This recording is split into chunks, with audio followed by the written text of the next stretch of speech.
Hello everybody, तो welcome back to revision of another chapter through Chintu notes. जिस chapter को आज हम रिवाइज कर रहे हैं वो है स्ट्रक्चरल ऑर्गेनाइजेशन इन एनिमल्स, यानी कि आपका एनिमल टिश्यू और कॉकरोच भी हम इसमें रिवाइज कर लेंगे, है ना। मिनिमम 2 to 3 क्वेश्चंस आपको मिल ही जाते हैं इस पोर्शन से, ठीक है। तो शुरुआत होती है इस चैप्टर की टिश्यू से। इससे पहले कि मैं चैप्टर को लेकर आगे बढ़ूँ और हम क्विकली इस चैप्टर का रिविजन कर लें चिंटू नोट से, मैं बता देना चाहती हूँ कि आपकी NCERT cheat sheet series done है, कंप्लीटेड है। पूरी प्लेलिस्ट आपके पास है। जो भी बच्चे कमेंट सेक्शन में पूछ रहे हैं, सारे चैप्टर्स आपके डन है, आप वहां पर जाकर उसको रेफर कर सकते हो। एक बहुत बढ़िया सीरीज हमने कंप्लीट की है जिसमें एनसीईआरटी का रिवीजन क्वेश्चंस की फॉर्म में किया है ना। तो जो भी नए बच्चे हैं वो भी इसको रेफर कर सकते हैं। पीडीएफ आपको टेलीग्राम आनंदमनी चैनल पर मिल जाएगा। 5 तरीके आपको आनंद सर ने बताए थे एनसीईआरटी रिवाइज करने के 5 टाइम्स लास्ट टाइम में। आपके चिंटू नोट्स हैं, आपके कंप्लीट रिविजन आपने देखा, बिटवीन एनसीईआरटी लाइन आपने देखा, चीट शीट सीरीज आपने देखा, अब तो पॉकेट बुक भी आपके पास है। तो हर तरीका आपके लिए फ्री ऑफ कॉस्ट अवेलेबल है। जाइए, लुत्फ उठाइए, यूज कीजिए, जिस भी वे में चाहते हैं उस वे में एनसीईआरटी रिवाइज कीजिए। और आज हम आपके टिश्यू चैप्टर की भी एनसीईआरटी रिवाइज कर लेंगे हमारे चिंटू नोट से, ठीक है। तो चैप्टर की शुरुआत होती है टिश्यू की डेफिनेशन से कि टिश्यू क्या है। सिमिलर सेल्स, सिमिलर ओरिजिन है, सिमिलर सेल्स है, थोड़ा बहुत इंटरसेल्यूलर स्पेस उनके बीच में प्रेजेंट है, लेकिन सबसे इंपॉर्टेंट चीज कि वो स्पेसिफिक फंक्शन करें, सारे सेल्स मिलकर एक स्पेसिफिक फंक्शन करें, तब आप उसे टिश्यू कहते हो। टिश्यू अलग अलग फंक्शन करें, अलग अलग टिश्यू अलग अलग फंक्शन करें, और फंक्शन के बेसिस पर उनका स्ट्रक्चर अलग अलग है, और फंक्शन के बेसिस पर उनका स्ट्रक्चर अलग अलग है। तो हम 4 तरीके के टिश्यू पढ़ते हैं। हमारे पास आते हैं जी एपिथेलियल टिश्यू। उसके सिवा हम कौन सा पढ़ेंगे? Connective tissue, muscular tissue, neural tissue. सबसे पहले डिटेल में कौन सा करेंगे? Epithelial tissue. अब एपिथेलियल टिश्यू के अंदर भी बेसिकली 2 तरीके के टिश्यूज आते हैं। अगर सेल्स सिंगल लेयर के अंदर अरेंज्ड है, अगर सेल्स सिंगल लेयर के अंदर अरेंज्ड है तो उसे हम बोलते हैं सिंपल एपिथेलियम। अगर ये सेल्स मल्टीपल लेयर्स में अरेंज्ड है तो उसे हम बोलते हैं कंपाउंड एपिथेलियम, ठीक है। अच्छा, एपिथेलियल टिश्यू क्या है? इसके जो सेल्स हैं, ये जो टिश्यू बनता है, या इसके पास एक फ्री सरफेस जरूर होता है। जो भी इसके सेल्स हैं उसके पास एक फ्री सरफेस होता है, और दूसरा सरफेस इसका बेसमेंट लेयर पर होता है ना। बेसमेंट एपिथेलियम बेसमेंट लेयर पर होता है, एक नॉन सेल्यूलर लेयर होती है। तो एक तरफ आपको इसके अंदर फ्री सरफेस दिखेगा, दूसरी तरफ बेसमेंट एपिथेलियम होगा। ये या तो किसी बॉडी फ्लूइड को फेस कर रहा होगा या फिर आउटसाइड एनवायरनमेंट को, मतलब ज्यादातर ये लाइनिंग बनाता है।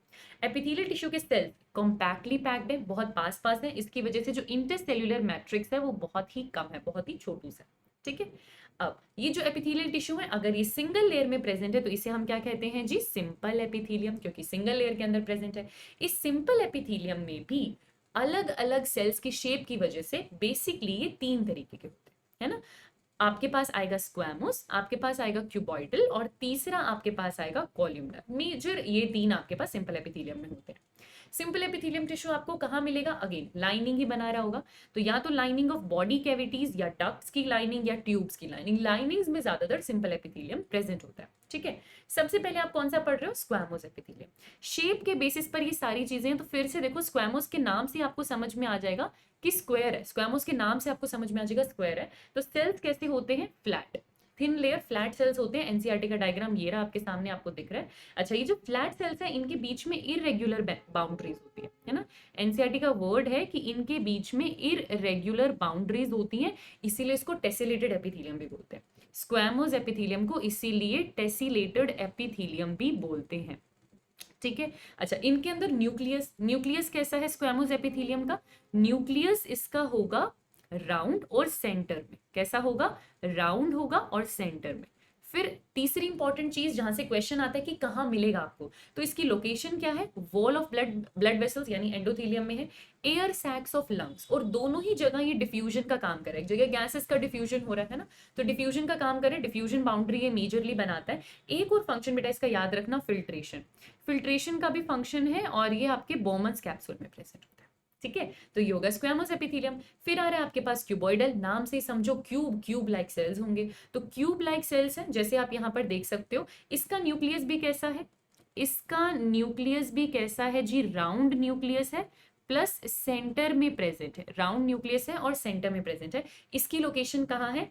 Ducts of glands and tubular part of nephron. Glands की डक्ट्स में ट्यूबुलर पार्ट ऑफ नेफ्रॉन, जैसे कि पीसीटी और डीसीटी। इसमें से एक चीज याद रखना, दोनों नहीं, सिर्फ पीसीटी। सिर्फ पीसीटी में जहां क्यूबॉइडल एपिथेलियम है वहां फ्री सरफेस पर माइक्रोविलाई प्रेजेंट है। माइक्रोविलाई वहां पर एब्सॉर्प्शन एरिया इंक्रीज करने के लिए प्रेजेंट है। तो पीसीटी में जो क्यूबॉइडल एपिथेलियम है उसको आप क्या बोलोगे, ब्रश बॉर्डर्ड एपिथेलियम। क्यों?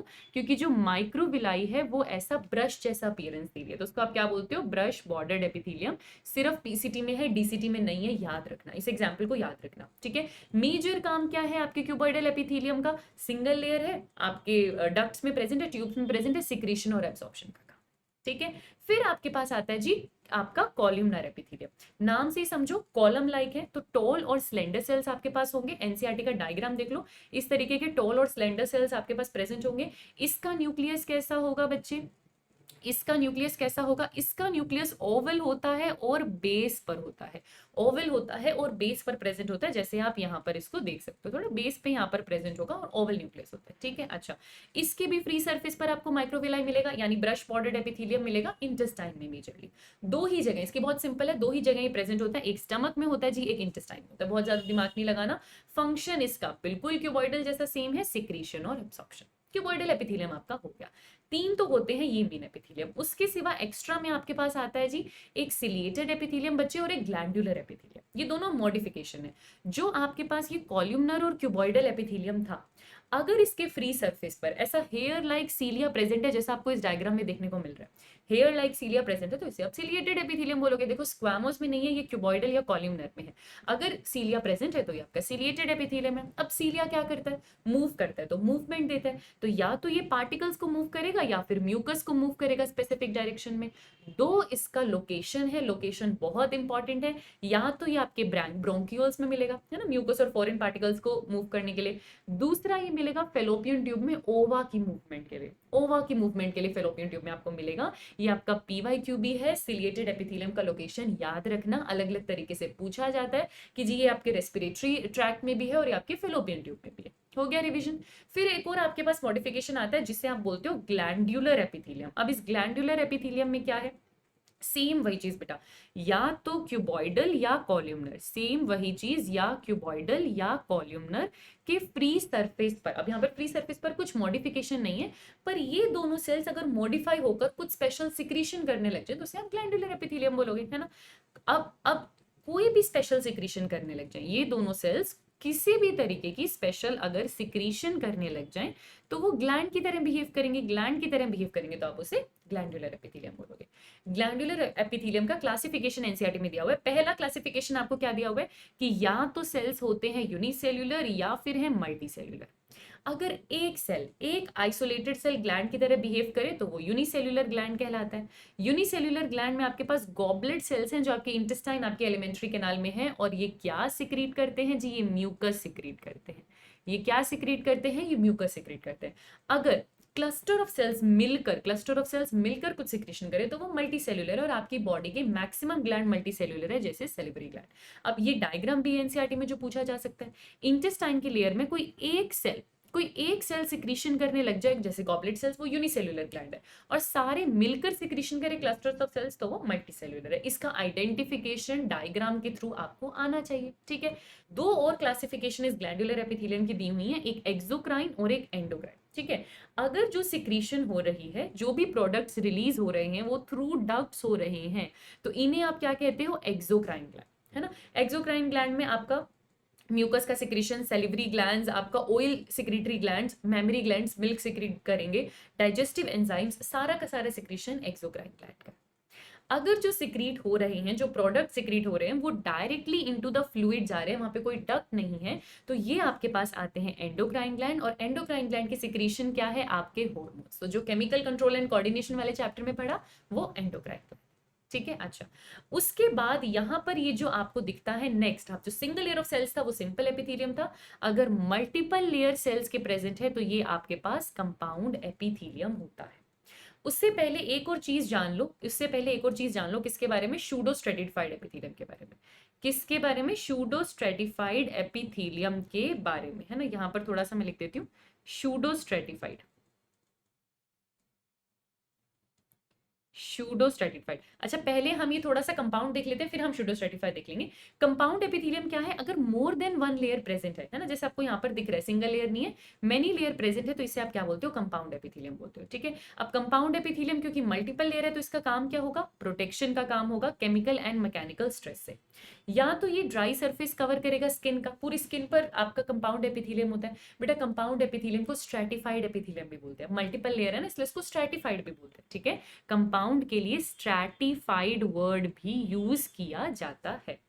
कहाँ कहाँ प्रेजेंट है ये? आपको ये मिल जाएगा moist surface of buccal cavity, pharynx, inner lining of ducts of salivary glands, pancreatic duct, यहाँ पर आपको मिल जाएगा कंपाउंड एपिथेलियम। अब कंपाउंड एपिथेलियम मल्टीपल लेयर है, उसको आप स्ट्रेटिफाइड बोलते हो। एक एपिथेलियम होता है जिसे हम बोलते हैं शूडो स्ट्रेटिफाइड। शूडो स्ट्रेटिफाइड कुछ इस तरीके से दिखते हैं बेटा, अगर ये एक सेल है, ये दूसरा सेल है, ये तीसरा सेल है, ये फोर्थ सेल है, ये फिफ्थ सेल है। अब इनके अंदर अगर मैं न्यूक्लियस बनाऊं तो एक न्यूक्लियस मान लेते हैं यहाँ पर है, दूसरा न्यूक्लियस यहाँ पर है, फिर एक न्यूक्लियस यहाँ पर है, फिर एक न्यूक्लियस यहाँ पर है। अब न्यूक्लियस की पोजीशन ऊपर नीचे होने की वजह से मुझे लगता है कि दो लेयर्स हैं यहाँ पर, कि ये लेयर अलग है, ये लेयर अलग है, इस तरीके से हमको अपीयर होता है। पर इन सब का बेस जो है वो बेसमेंट एपिथेलियम को टच कर रहा है।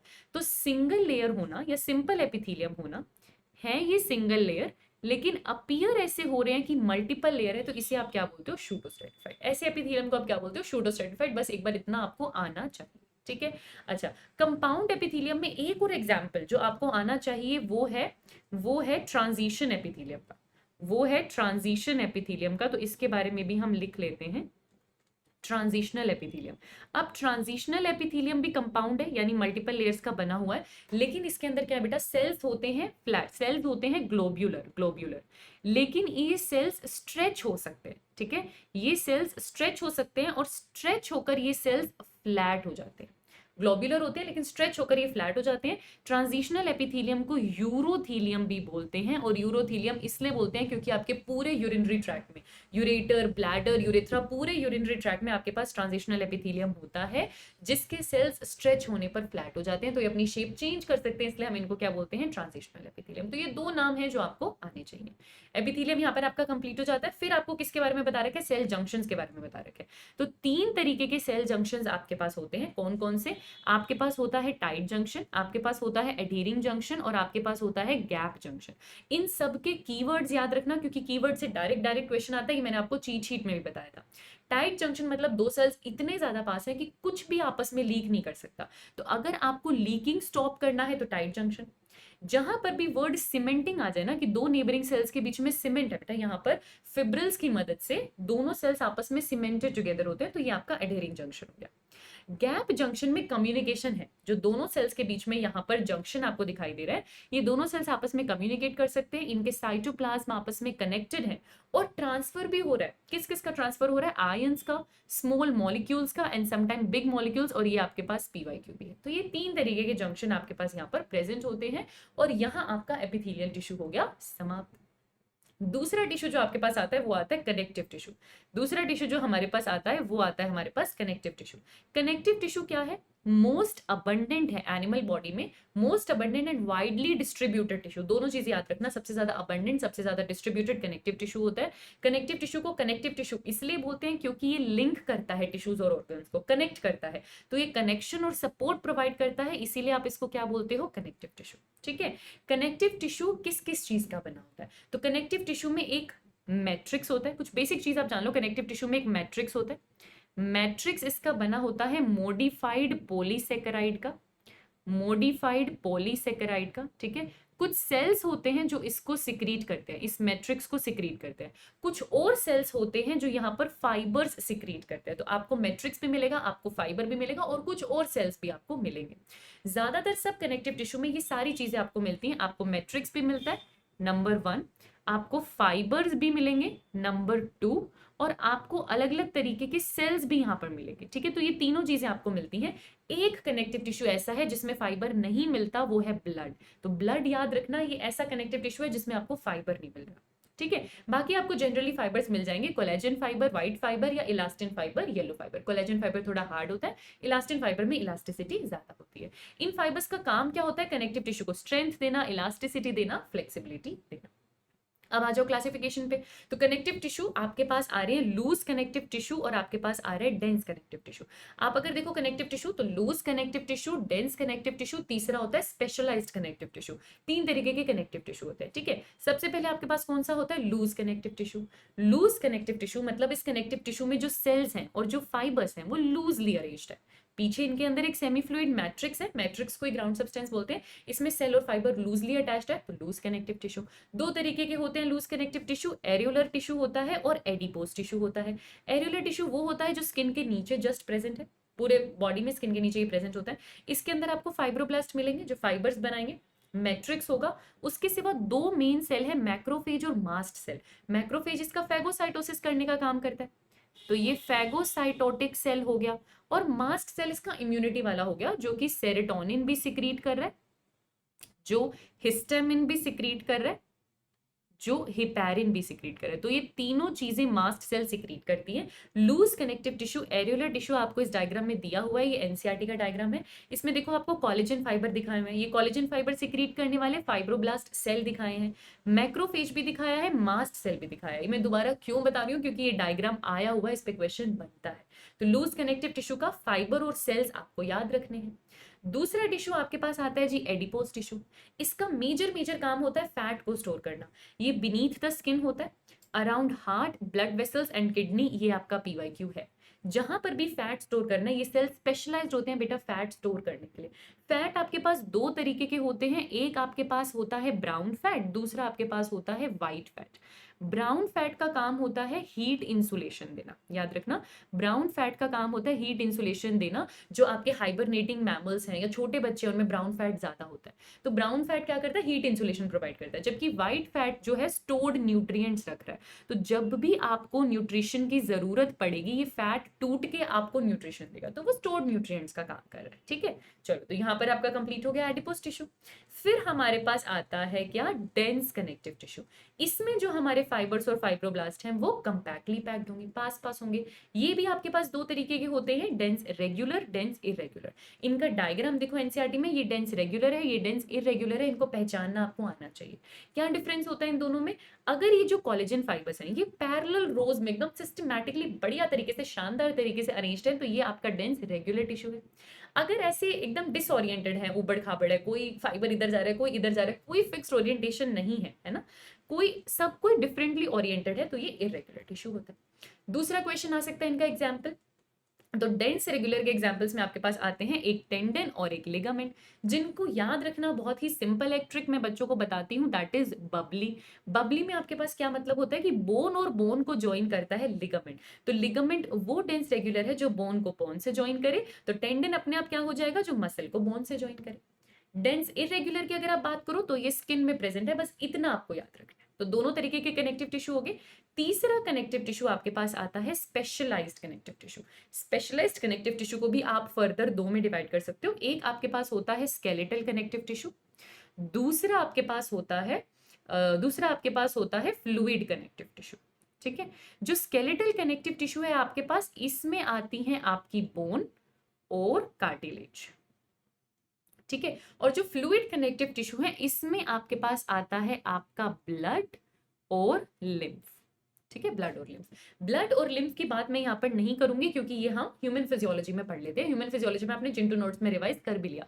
इस चैप्टर में जिसकी बात है वो है स्केलेटल कनेक्टिव टिश्यू, जिसमें आपके पास आता है बोन और कार्टिलेज, जिसके दो बढ़िया बढ़िया डायग्राम आपको यहाँ पर एनसीईआरटी में दिए भी हुए। एनसीईआरटी में थोड़ी इन्फॉर्मेशन कम है, पर आपको जाननी है, कुछ बेसिक इन्फॉर्मेशन आपको इनके बारे में जाननी है। सिंपल है, ज्यादा अपने को टेंशन लेने की बात नहीं है। कार्टिलेज और बोन के बेसिक डिफरेंसेस देखो, दोनों के अंदर मैट्रिक्स होगा। कार्टिलेज के मैट्रिक्स को बोलते हैं कॉन्ड्रिन, ठीक है। बोन के मैट्रिक्स को बोलते हैं ऑस्टिन। कार्टिलेज के सेल्स को बोलते हैं कॉन्ड्रोसाइट, बोन के सेल को बोलते हैं ओस्टियोसाइट, ठीक है। जिनके अंदर एक ना कैविटी होती है, जिस कैविटी में ये सेल्स प्रेजेंट होते हैं उसे आप बोलते हो लेक्यूना, ठीक है। यहाँ लिखा होगा कि दोनों किसी कैविटी में प्रेजेंट होते हैं, जिसको आप बोलते हो लेक्यूना। ये देखो, ये प्रेजेंट होते हैं लेक्यूना में, फ्लूइड फिल्ड कैविटी होती है जिसे आप बोलते हो लेक्यूना। फर्क क्या है, एक लेक्यूना में एक ओस्टियोसाइट होता है।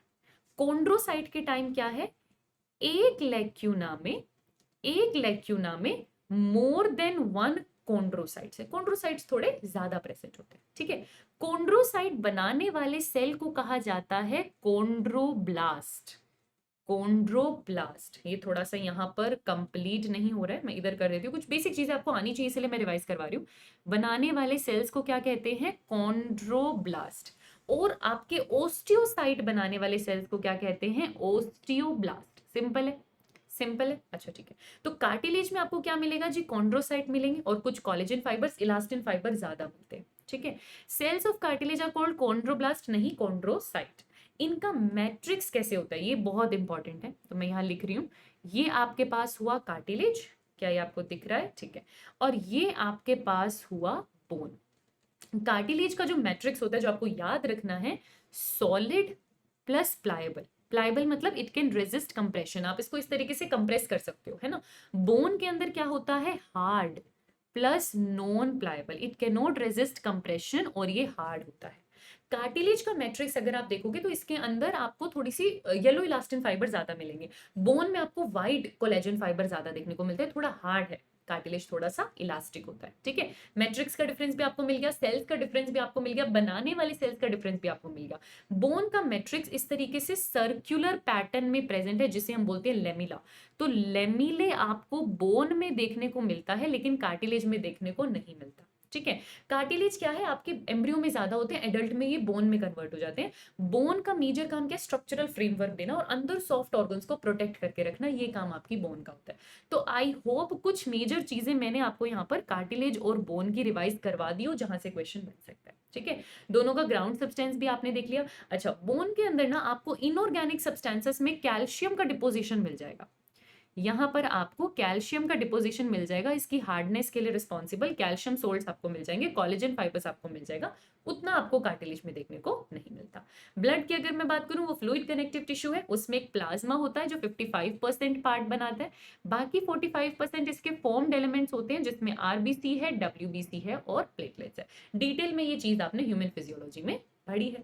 तो यहाँ पर आपने अपना कनेक्टिव टिश्यू भी कंप्लीट कर लिया, बहुत बहुत बधाई आपको। दो और आपके पास आते हैं टिश्यू, एक हमारा मस्कुलर टिश्यू, दूसरा हमारा न्यूरल टिश्यू। दूसरा हमारा न्यूरल टिश्यू। मस्कुलर टिश्यू मतलब मसल्स है, मसल्स हैं तो मूवमेंट होगा, मसल्स हैं तो मूवमेंट प्रोवाइड करेंगे। तो ये क्या है? कॉन्ट्रैक्टाइल सेल्स है, इनमें कॉन्ट्रैक्शन होता है। कॉन्ट्रैक्शन के लिए इनके अंदर फाइन फिब्रिल्स प्रेजेंट होते हैं जिन्हें आप मायोफिब्रिल्स बोलते हो, जो आपके एक्टिन और मायोसिन के फिलामेंट होते हैं। ये आपको मूवमेंट और लोकोमोशन में मदद करते हैं। जब भी मसल कॉन्ट्रैक्ट करती है तो वो शॉर्टन हो जाती है, तो वो छोटी हो जाती है, और जब आपकी मसल रिलैक्स करती है तो वो लेंथन हो जाती है, तो उसका साइज इंक्रीज हो जाता है। मसल्स आपके पास तीन तरीके की होती हैं, skeletal muscles, smooth muscles, cardiac muscles. तीनों के डिफरेंसेस, तीनों के स्ट्रक्चर में जो डिफरेंसेस हैं, इस पे काफी क्वेश्चन पूछे जाते हैं। स्केलेटल मसल आपकी वॉलेंट्री मसल होती है, ये आपकी वॉलेंट्री मसल है जो आपके कंट्रोल में है, आपके कंट्रोल में है, ये स्केलेटल मसल से अटैच्ड है। आप देख सकते हो कि ये सिलेंड्रिकल है, ये डायग्राम आप देख सकते हो, सिलेंड्रिकल है, ब्रांचिंग नहीं है, अनब्रांच्ड है और मल्टी न्यूक्लिएट है। ये सिलेंड्रिकल होती है, अनब्रांच्ड है, मल्टी न्यूक्लिएटेड है। प्लस आपको यहाँ पर ये इस तरीके की धारियां दिख रही हैं, स्ट्रिप्स दिख रही हैं, इसीलिए आप क्या बोलते हो कि ये स्ट्रिएटेड है, ठीक है। फिर आपके पास आती है क्या? Smooth muscles. स्मूथ मसल्स होती हैं जो इनवॉलेंट्री हैं, आपके कंट्रोल में नहीं है, तो ये इंटरनल ऑर्गन्स में प्रेजेंट है, जैसे ब्लड वेसल्स, जैसे स्टमक, जैसे कि इंटेस्टाइन। ये स्पिंडल लाइक है, स्पिंडल लाइक है, आपको यहाँ पर दिख रही होगी। एनसीईआरटी ने इसके लिए जो वर्ड यूज किया है वो है फ्यूजीफॉर्म। फ्यूजीफॉर्म का मतलब क्या है? दोनों एंड्स पे टेपरिंग है, दोनों एंड्स पे इस तरीके से पतली हो जाती है ना। आपको दिख ही रहा होगा कि यूनिन्यूक्लिएट है, एक ही न्यूक्लियस हर सेल के अंदर प्रेजेंट है। क्या आपको कोई धारियां, कोई स्ट्रिप्स इसमें दिख रही है? नहीं दिख रही है, तो नो स्ट्रिएशन। ये होती है स्मूथ मसल। तीसरी होती है कार्डियक मसल। कार्डियक मतलब हार्ट, तो ये स्पेसिफिक मसल है जो आपकी हार्ट की वॉल्स में प्रेजेंट है। ये कैसी है? शॉर्ट है, दिख रही है आपको, सिलेंड्रिकल है, यूनिन्यूक्लिएट है। अब ये यूनिन्यूक्लिएट क्यों है? क्योंकि इसमें ब्रांचेस प्रेजेंट है। ये यूनिन्यूक्लिएट क्यों है? क्योंकि इसमें ब्रांचेस प्रेजेंट है, ब्रांचेस इसके अंदर प्रेजेंट है। ये आपके पास पीवाईक्यू में आया था, ये चीज आपके पास पीवाईक्यू में आई थी। अच्छा, एक सेल से दूसरे सेल को कनेक्ट करने के लिए इनके पास जो जंक्शन है ना, वो इंटरकैलेटेड डिस्क है। ये इंटरकैलेटेड डिस्क दो तरीके के जंक्शन से मिलकर बना होता है। इसके अंदर आपका गैप जंक्शन भी इंक्लूडेड होता है, दूसरा इसके अंदर डेस्मोसोम्स भी इंक्लूडेड होते हैं। डेस्मोसोम्स क्या है? एक तरीके के एडहेरिंग जंक्शन, है ना, क्योंकि बच्चे इंटरकैलेटेड डिस्क पढ़ के फिर बोलते हैं ये जंक्शन तो हमने पढ़ा नहीं, लेकिन आपने गैप जंक्शन पढ़ा है, आपने डेस्मोसोम्स पढ़े, डेस्मोसोम्स अडहेरिंग जंक्शन में आते हैं, उन दोनों को मिलकर इंटरकैलेटेड डिस्क बनती है। ये मदद किस में करती है, इसकी वजह से पूरी हार्ट की muscles they contract as a single unit. एक मसल के पास अगर सिग्नल आता है कॉन्ट्रैक्शन करने का ऐसे नोड से, सारी मसल्स एक साथ सिंगल यूनिट की तरह कॉन्ट्रैक्ट करती हैं, क्योंकि इंटरकैलेटेड डिस्क से कम्युनिकेशन हो जाता है। ठीक है, तो ये हुई आपकी कार्डियक मसल। लास्ट आपके पास टिश्यू आता है न्यूरल टिश्यू। न्यूरल टिश्यू में जो न्यूरॉन्स हैं वो फंक्शनल यूनिट है, वो एक्साइटेबल है, क्योंकि आप उनको स्टिमुलस दोगे तो उनमें एक्शन पोटेंशियल जनरेट होगा। उसके सिवा प्रेजेंट होते हैं इस टिश्यू में neural glial cells. More than half volume neural tissue का इन्हीं सेल्स का बना होता है। इनका काम होता है न्यूरॉन को प्रोटेक्शन और सपोर्ट देना, तो ये सपोर्टिंग एंड प्रोटेक्टिंग का काम कर रहे हैं। बाकी न्यूरल सिस्टम में प्रेजेंट है, 3 तरीके के सेल्स होते हैं, एस्ट्रोसाइट, ओलिगोडेंड्रोसाइट, माइक्रोग्लिया। ठीक है, ये न्यूरोग्लिया के अंदर आपके पास प्रेजेंट होते हैं। तो यहाँ पर आपने चारों तरीके के टिश्यूज कर लिए। फिर आपको इस चैप्टर में पता चलता है ऑर्गन एंड ऑर्गन सिस्टम के बारे में, कि सेल से बना टिश्यू, टिश्यू से बनता है ऑर्गन, है ना। अब टिश्यूज हैं, टिश्यूज मिलकर क्या बनाते हैं, ऑर्गन। ऑर्गन ऑर्गेनाइज होकर क्या बनता है, ऑर्गन सिस्टम, जिससे आप पूरा का पूरा ऑर्गेनिज्म हमारे जैसा रेडी हो जाता है। तो हर ऑर्गन हमें पता है अलग अलग तरीके के टिश्यू का बना हुआ है। अगर मैं हमारे दिल, हमारे हार्ट की बात करूं तो 4 टाइप्स के टिश्यूज उसके अंदर है। बाहर की कवरिंग में एपिथेलियम, ठीक है, ब्लड है अंदर, कनेक्टिव टिश्यू प्रेजेंट है, मस्कुलर टिश्यू हार्ट की मसल्स हैं, और न्यूरल टिश्यूज के अंदर भी प्रेजेंट है। ठीक है, तो ये सारी चीजें यहाँ पर आ गई। तो इतना आपको ऑर्गन सिस्टम के बारे में जानना था। टिश्यू आपका यहाँ पर हो जाता है कंप्लीट, स्वाहा।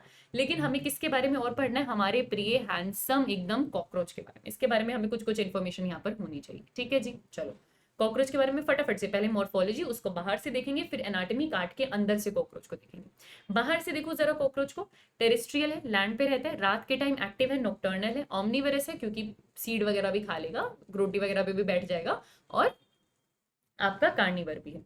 यूनिसेक्सुअल है, मेल और फीमेल अलग अलग है, अंडे देता है इसीलिए ओवी पेरस इंसेक्ट है, अंडे देता है इसीलिए ओवी पेरस इंसेक्ट है। ठीक है, अच्छा, इसकी बॉडी पर काइटिन की कवरिंग है। आर्थ्रोपोडा के पास काइटिन का एक्सोस्केलेटन होता है, तो इसके पास भी है। काइटिन की प्लेट्स प्रेजेंट है ना, एक्सोस्केलेटन हार्ड प्लेट्स की प्रेजेंट है, जिन्हें आप क्या बोलते हो, स्लेराइड्स। अब ये स्लेराइड्स अगर डोर्सल साइड पर प्रेजेंट है तो उसे आप बोलते हो टर्गाइड्स, वेंट्रल साइड पर प्रेजेंट है तो उसे आप बोलते हो स्टर्नाइड्स, लेटरल साइड पर कॉकरोच के प्रेजेंट है तो इसे आप बोलते हो प्लूराइड्स। और ये तीनों आपस में जुड़ी हुई हैं बाय आर्टिकुलर मेम्ब्रेन या आर्थ्रोडियल मेम्ब्रेन, और ये पीवाईक्यू है, ये पीवाईक्यू है। तो टर्गाइड्स, स्टर्नाइड्स, प्लूराइड्स आपस में जुड़ी हुई हैं आर्टिकुलर मेम्ब्रेन या आर्थ्रोडियल मेम्ब्रेन से। क्लियर है ये बात। और देखो बाहर से जरा कॉकरोच को, और उसकी मॉर्फोलॉजी देखने की कोशिश करो। अच्छा, पहले ये देख लो, इसका क्लासिफिकेशन देख लो, जो मैं आपके लिए लेकर आई हूँ क्योंकि इस नोट्स में नहीं था। तो किंगडम आपको पता है ये एनिमेलिया को बिलोंग करते हैं ना, इनके इनके एड्रेस तक तो पहुंचे हम। फाइलम ये आर्थ्रोपोडा है, क्लास इसका इंसेक्टा है, ऑर्डर ब्लैटिडी है। ऑर्डर याद रहे तो भी ठीक है, नहीं रहे तो भी ठीक है। मैंने फैमिली की भी जगह यहाँ पर छोड़ दी थी बेटा, क्योंकि फैमिली भी इसकी एक्चुअली ब्लैटिडी होती है। ब्लैटिडी फैमिली इसके पास प्रेजेंट होती है, नहीं पूछा जाता, ऑर्डर तक ही काफी है। जीनस आपको पता ही है, पेरीप्लेनेटा अमेरिकाना। बाहर से आप जो कॉकरोच देखते हो ब्राउन ब्लैक कलर का आपको दिखता है। ट्रॉपिकल रीजन में अगर आपने कुछ कॉकरोच देखे हो तो वो येलो, रेड, ग्रीन कलर के भी कॉकरोच होते हैं। साइज बेसिक आप याद रखना, 1/4 से 3 इंचेस, मिलीमीटर में 34 से 53 मिलीमीटर। तो बाहर से आपने पूरा कॉकरोच अपना सुंदर प्यारा हैंडसम कॉकरोच देख लिया। ठीक है, अब एक एक करके और मॉर्फोलॉजी देखेंगे। पहले सर देखेंगे, फिर थोरेक्स देखेंगे, एब्डोमेन देखेंगे। 3 पार्ट में इसकी मॉर्फोलॉजी है, हेड है, थोरेक्स है, एब्डोमेन है। ठीक है, तो सबसे पहले हम किसको देखने जा रहे हैं जी, हम हेड को देखने जा रहे हैं। तो इसका हेड कैसा है, ट्रायंगुलर होता है, 6 सेगमेंट्स के फ्यूजन से बना है। ये नेक से अटैच्ड है बेटा 90 डिग्री पर, 90 डिग्री टू लॉन्गिट्यूडनल एक्सिस। जो पूरी बॉडी अगर कॉकरोच की ऐसी है ना तो सिर ऐसा है, तो 90 डिग्री टू लॉन्गिट्यूडनल एक्सिस होता है। ठीक है, ये बॉडी से अटैच्ड कैसे है, नेक से। नेक किसका हिस्सा है, थोरेक्स का हिस्सा है। और बहुत ही फ्लेक्सिबल हेड है, इसका हेड बहुत फ्लेक्सिबल है, बढ़िया अच्छे से सारी डायरेक्शंस में ये मूव कर सकता है। ठीक है, अच्छा सा मूवेबल फ्लेक्सिबल हेड इसके पास होता है। हेड में आप देख रहे हो, ये आपको दिख रहे होंगे फिलीफॉर्म, फिलीफॉर्म मतलब धागे जैसे, धागे जैसे एंटीना दिख रहे हैं। आंखें हैं, कंपाउंड आई भी होती है, सिंपल आई, ऑसिलस भी इसके पास प्रेजेंट होता है। ठीक है, तो एक पेयर, 1 पेयर एंटीना है, कंपाउंड आई है जो 2000 हेक्सागोनल ओमेटिडिया का बना हुआ है। अच्छा, हेड है तो हेड में माउथ होगा।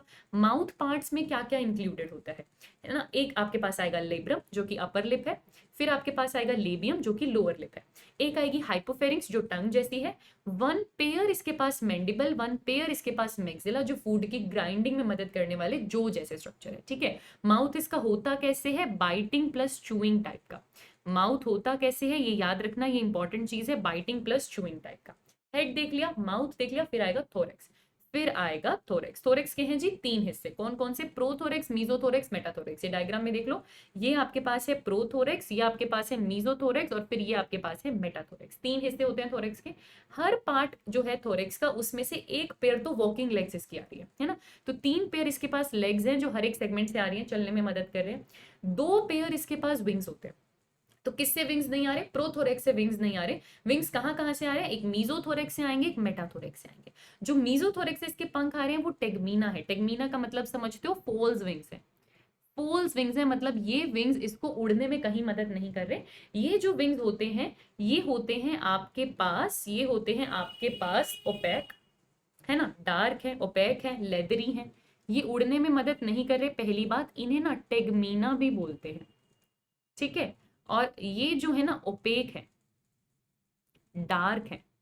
ठीक है, और इनका काम क्या है? बस जो इनका हाइंड विंग है उसको कवर करके रखने का काम है। मेल में जो ऊपर वाला विंग होता है बेटा वो पूरी बॉडी के साइज से भी बड़ा होता है ना, एब्डोमेन को क्रॉस करता है। ठीक है, फिर इसके हाइंड विंग्स आएंगे जो कहाँ पर है? मेटाथोरेक्स से अटैच्ड है। वो ट्रांसपेरेंट है, वो मेम्ब्रेनस है, वो ट्रू विंग्स है। ये एक्चुअली इनको फ्लाइट में मदद करते हैं।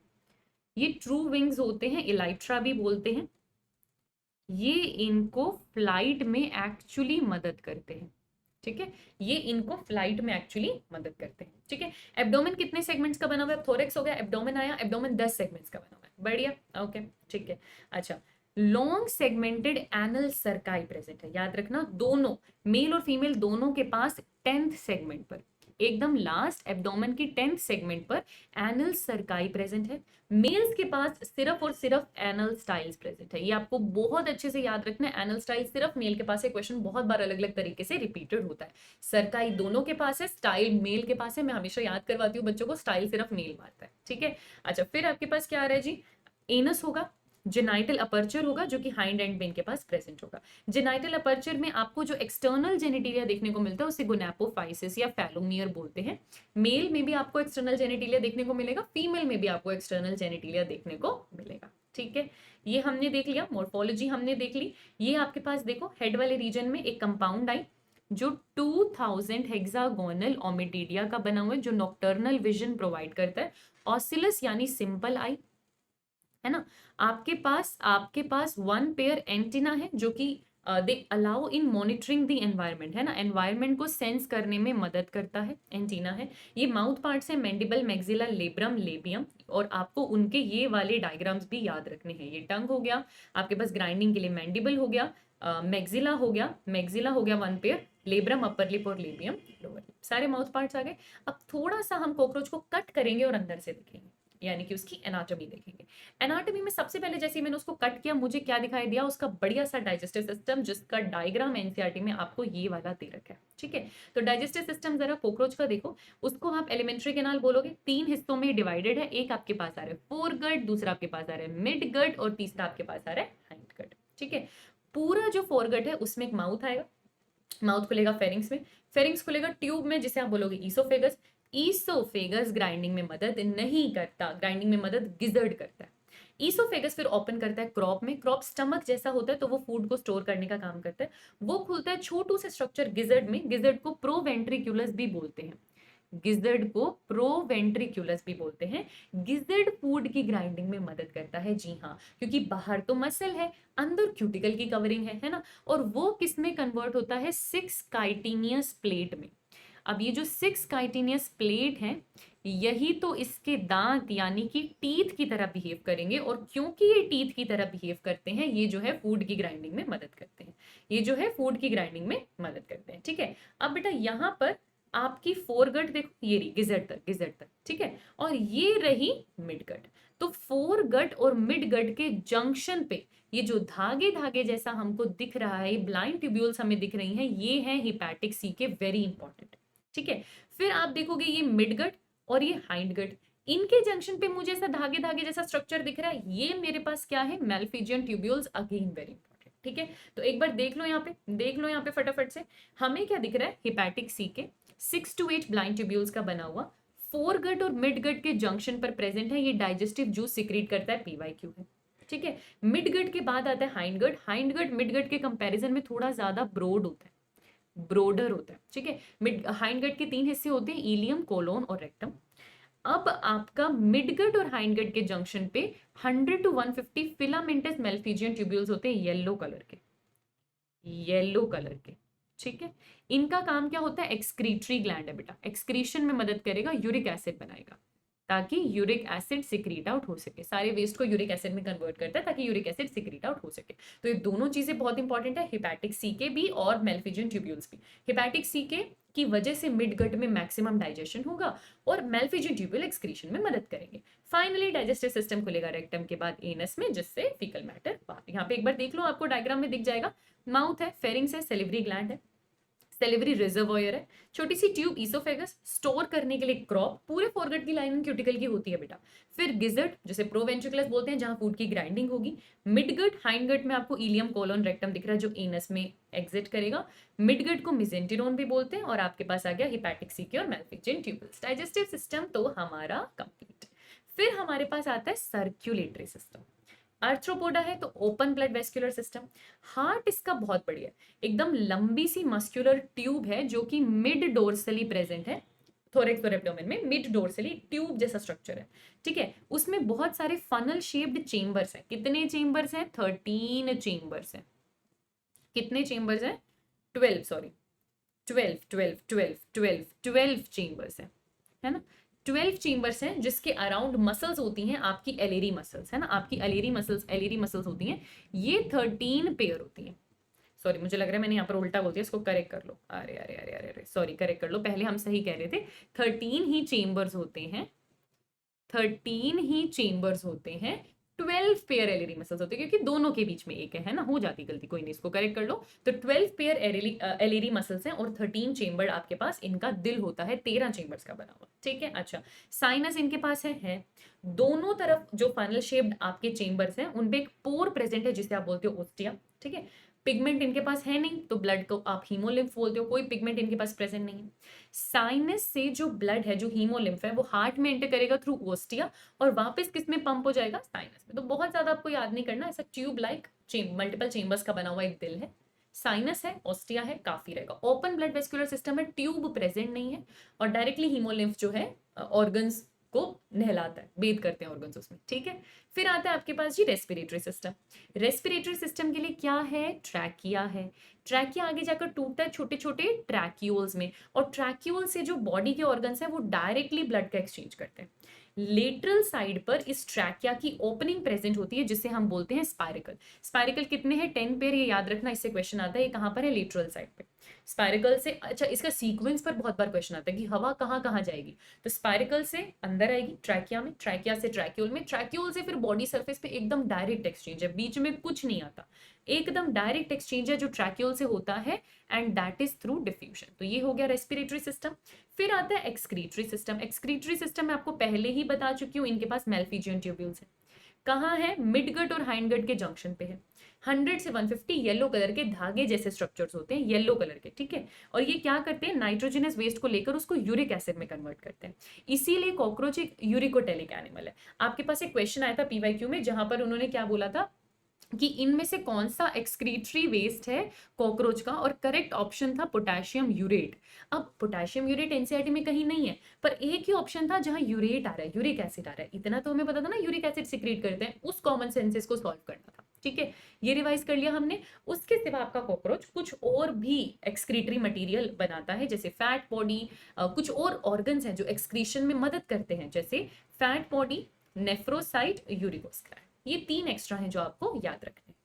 लास्ट आपके पास आ रहा है जी नर्वस सिस्टम। इनका नर्वस सिस्टम के बारे में एक बात याद करना, पूरी बॉडी में नर्वस सिस्टम स्प्रेड है, लेकिन मेजर वेंट्रल साइड पे। ठीक है, एंटायर बॉडी में नर्वस सिस्टम स्प्रेड है, लेकिन कौन सी साइड पे है, मेजरली वेंट्रल साइड पे। ठीक है। नर्वस सिस्टम के लिए अलग से कोई वेंट्रल कॉर्ड नहीं है, बट गैंग्लिया है।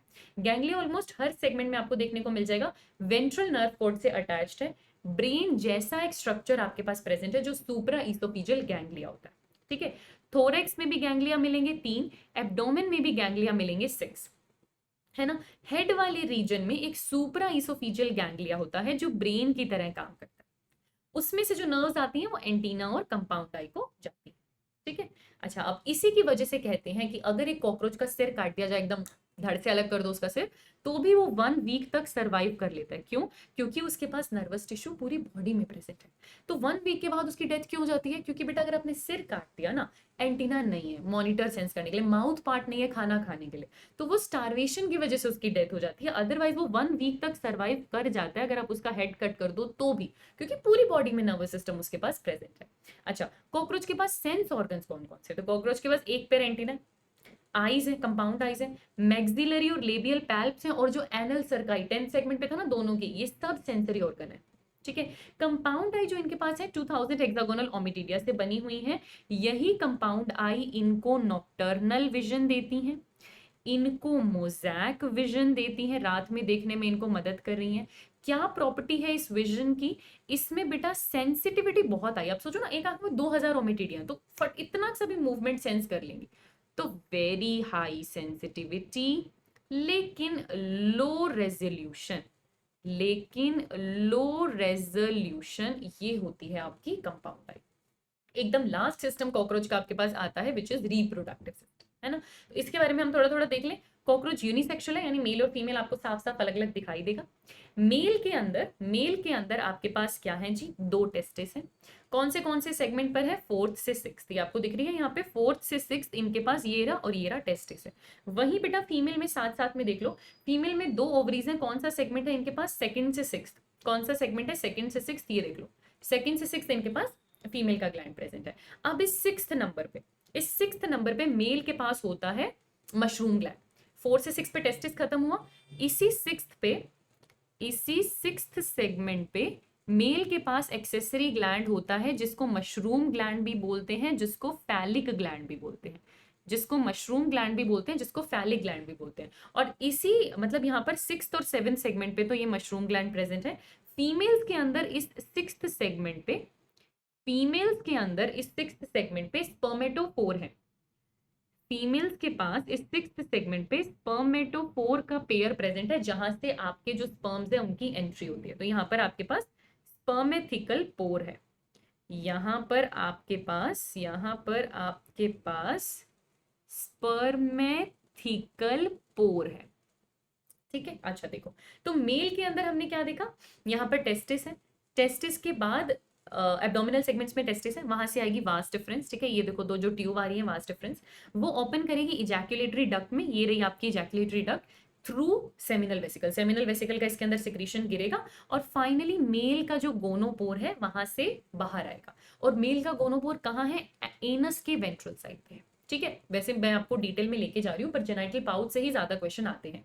स्पर्म स्टोर किसने किया? सेमिनल वेसिकल्स में। जो कॉपुलेशन के टाइम डिस्चार्ज होते हैं, ये आपके पास पीवाईक्यू में आया है। स्पर्म्स को स्टोर किसने किया? सेमिनल वेसिकल्स में। और स्पर्म्स रिलीज कैसे होते हैं बेटा? स्पर्मेटोपोर की फॉर्म में।